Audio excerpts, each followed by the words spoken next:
Guess what we did? We hit 5,000 YouTube subscribers.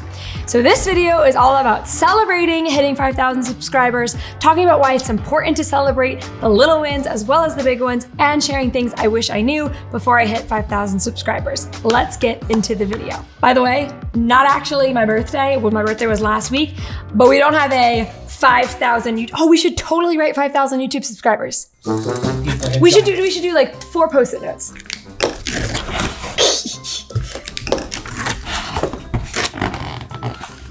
Damn it. Wait, I need tape. I have tape. This is a process. Disregard my last statement. We now have a balloon. So we are celebrating 5,000 subscribers, and I want to do a couple things in this video. Number one, I want to do this for the memories. I have really big visions for this channel, and pretty much everything I've ever set my mind to, I've accomplished, right? I had a huge goal for my Facebook group, and now it has like 115,000 women in it. I had a huge goal for my email list, and now I also have 100,000 email subscribers on my email list.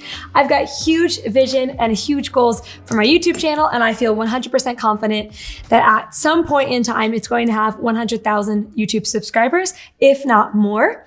And so I'm celebrating the little milestones so that one day when I look back, I can be excited. I think a lot of people, especially 7-figure entrepreneurs or bigger influencers, people with a larger audience, they wouldn't celebrate something like 5,000 subscribers.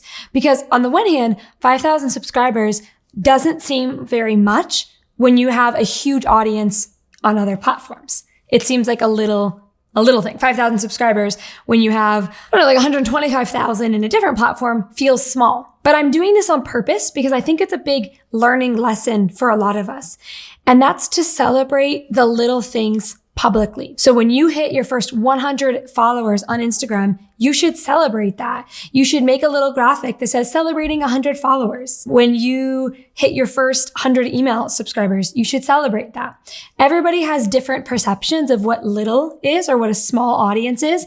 And I want to model celebrating little wins because I think it's really important. But the other thing that I wanted to share, and I'm going to kind of draw this, how I grow on social media, because I think that how I grow on social media is very different than how most people grow on social media, but that's why I have 2 very large platforms. So I'm gonna grab my iPad and we're gonna kind of sketch out my strategy for growing on social media platforms. Let me go grab that. So here's how I grow, or here's how most people grow on social media. So let's say this one is Facebook, this one is Instagram, let's say maybe this one is, Pinterest, and this one is TikTok. So the way that a lot of people try to grow is they try to grow all of these platforms at once. And so each platform gets filled up a little bit. And this person is spread so thin. They're spread like a crazy person, and they're trying to put you on all the platforms at once. And so they're spread really thin. And that's why people say things like, social media is exhausting, right? I'm super drained. I'm super overwhelmed. It's not for me, especially if you're introverted, right? I'm an introvert. So all of this is even more exhausting for me because I am energized by solitude. I'm not energized by people. What I do is this. Let's say that this one is, let's just pretend that this platform is my Facebook group. Everything that I do, all my content, all my efforts, all my mindset, all my attention, all my focus goes into growing Facebook. And so I grow Facebook until I'm at what I call like the goal number. Now, everybody's goal number is different, but for me, it's about social proof. What number is going to be credible on this platform? So giving you an example of a number that's not super credible, 5,000 YouTube subscribers, not super credible. Not a lot, like it's pretty easy to get to 5,000 YouTube subscribers. It's very difficult to get to 100,000 YouTube subscribers. And so each platform has an acceptable number. I focused on growing that until I had about 50,000 Facebook group members. So I didn't really worry about growing on any other platform. Didn't worry about my email list. Didn't worry about my Instagram. Didn't worry about my YouTube, clearly. Didn't worry about my LinkedIn is probably whatever I did back in college. So now what are we doing? We're turning our attention to the third platform, YouTube. And the cool thing is we're going to leverage these 2 platforms to grow. So now every time I make a YouTube video, I can send my email list to that YouTube video. every time I make a YouTube video, I can send people in my Facebook group to that YouTube video. So our email or our YouTube will grow kind of quickly, quicker than most people, because we're leveraging two pretty large platforms, right? Two platforms with over 100,000, and we're going to be focusing on shoving, on guiding some of that traffic to YouTube. Over here, you can see we have 5,000 subscribers, and I wanted to walk you through what this growth looks like. So I have a video guy, and he's also my brother-in-law. And he's the one that helps me do all the editing, all of the creative ideas, all of the actual recording, the audio. He helps me with all of that tech stuff. And so he started working with me back in January. And back in January, we had around 1,600 YouTube subscribers. And it was really just people that randomly found me would subscribe to me. And now in the last month and a half-ish, 2 months, we've grown almost a little over 500 subscribers in the last 2 months. So our growth is very exponential, and we expect that it will only continue to grow, right? Right now, we've only put out maybe 6 videos in the last 2 months, maybe 7 videos in the last 2 months. So we're looking to first maintain our consistent every Thursday videos, and then we're going to be also adding videos every Tuesday. So from 2018, you can see here, our first video was actually so really 2019 was our first video, and we had 60 subscribers. But if you look at this graphic here, you can see how it grew, and then all of a sudden there's a little spike right here. This little spike is when we started putting out videos more frequently, and we had another little tiny spike right here. So the growth is going to continue to look like this as YouTube becomes more of a priority for us. The other thing I wanted to do is just show our top 6 videos so far, now that we've had 5,000 subscribers. Top 6 videos and what the views were. This is mostly for memory's sake. And then also I wanted to record this really awful YouTube channel cover. It's still better than the one before, if you can believe it. I'll see if we can pull up and put the one before on the screen. That was even worse. I'm floating in the stratosphere. My arm is half gone. I don't know what's happening. So it doesn't look very good. Top 3 videos. First one having 184,000 views. Second one having 32,000 views. Third one having 13,000 views are all relating to Instagram, which is really interesting because I don't really like Instagram. I think Instagram is a super volatile platform. I'm not a fan of it. I think that it's pretty, the more you go up, the more you realize how fake Instagram is, in the sense of how everybody's buying followers and paying to get verified and buying likes and buying views and buying real views and buying video views. And the more I hang out with successful people, especially popular people on Instagram, the more I understand that they're just all buying everything. So I just don't care for Instagram, but it's in demand. A lot of people want to know how to grow on Instagram. So my top one was on how I blew up on Instagram. Then we made a really great, Johnny scripted this one. It's a really great Instagram reel tutorial. That one did really well. And then how I get more story views also did really well. People are really telling me we want Instagram content. It'll be interesting to see the direction we take our channel. I'm a really big fan of give the people what they want. Want to record that the about section looks like this. Channels has nothing. Community has really nothing. Playlist has some things. You can see my liked videos. And then this is the look we're kind of going for now.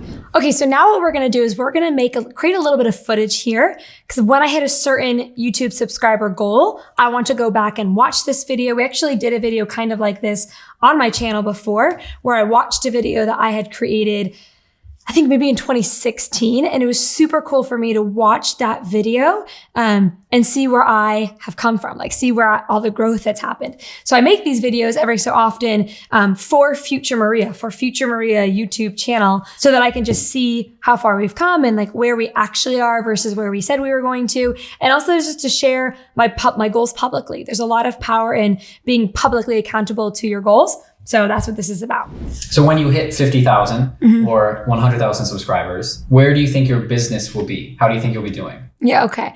So I think we'll probably be at 50,000 subscribers by the end of 2022. And we'll probably be at 100,000 subscribers by the end of 2023. That would be my guess. What do you think? Get to 100,000 faster. Okay. It'll probably only take mid 2022. Okay. But we could say pretty definitely we'll be at 100,000 subscribers by the end of 2023. I think that's attainable. Okay, so before I'm 30, we'll have 100,000 subscribers. What if we're like painfully wrong and like 5 years from now we're reacting? Like 5 years from now, we're at 10,000. I've also set goals like that, where like I set goals that I thought were like super doable, and it's been like twice that long and I still haven't hit them yet. So I think when we hit 100,000, that will probably be in 2 years. So I'm going to talk about what's going to happen in 12 months, which I think is when we'll hit 50,000 subscribers. So in 12 months, I would like to be doing $200,000 per month in revenue. We're doing about 120-ish now, and we've really been trying to hit $200,000 per month for almost 2 years now. So we're at a little bit of a constraint. We're working through it. The reason why we haven't scaled, just as a cool lesson for everybody, is we've been doing too many different things and not enough mastery of one funnel, one product, one conversion mechanism, one way to get sales. So we've been trying a lot of things, and we need to cut things out. We just mapped out our 12-month game plan, and we're going to hit 200,000 because we're cutting a lot of things out and focusing on mastering a few things really well. When I hit 50,000 subscribers, I really like to have like a very impactful story. Somebody paid off like $50,000 of medical debt or something like that. Like I'd like to have a really impactful story because of my program, not just like the daily little impact ones where it's I got a couple clients, or I bought myself a car because of your program, or I paid off all my credit cards. Like those are awesome. But I'd like to see like one life very deeply changed because of the Get Clients Now program. Why are you focusing on growing YouTube right now? Okay. So where's my iPad? I want to show you guys something. It's like very interesting. I think you would like this.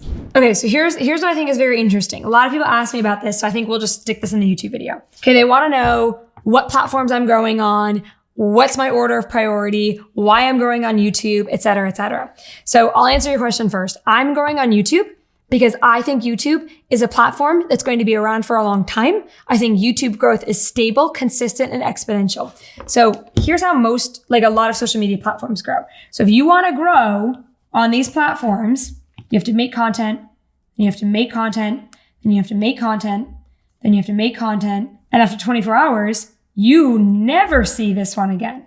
And you never see this one again. It's extremely rare for you to come across an Instagram post or watch a TikTok that was made 6 months ago. Contrast that to a platform like YouTube, where, as we saw on the screen here, my 6th highest video was a video I made over a year ago. So when you make a video on YouTube, the way it usually works for most people is you have your initial people that see it. Maybe let's just say like 400 people initially see it. 6 months later, more people see it. A year later, you have more views than you did 8 months ago. So the way a video works on YouTube is it's called evergreen is the right name for it. It lives on your YouTube channel forever, and you always have the opportunity for people to see it. And the bigger your channel gets, the more snowball effect you have. So it's a platform where it's working for you, not working against you. It's a platform that actually is working smarter, not harder. I really think personally, growing on Facebook, Instagram, TikTok, it's a little bit of working harder, not smarter with a lot of the content. So again, this is personal. This is a personal call. There's no wrong way to grow on social media. There's no wrong platform. You can make $100,000 per month on any platform. I know people who make $400,000 per month on Instagram. It's more about talking about my strategy and the way I think about things. The platform that I'm first focusing on till we hit 100,000 subscribers is YouTube. Then I'm going to work on my website, and we're going to do a lot of SEO stuff. I'm going to write a lot of blog posts. We're going to get a lot of content going to the website on my website. So 100,000 people visiting my website every month for SEO. After we do that, then we're going to do Pinterest, and we're going to get, I don't know, let's just say like 100,000 followers or monthly viewers or whatever there. But again, it's for the same reason, because Pinterest, you can have a pin, and because it's search engine optimized, you can find a blog post that was written 10 months ago, a year ago. You can find that Pinterest when you search for that term.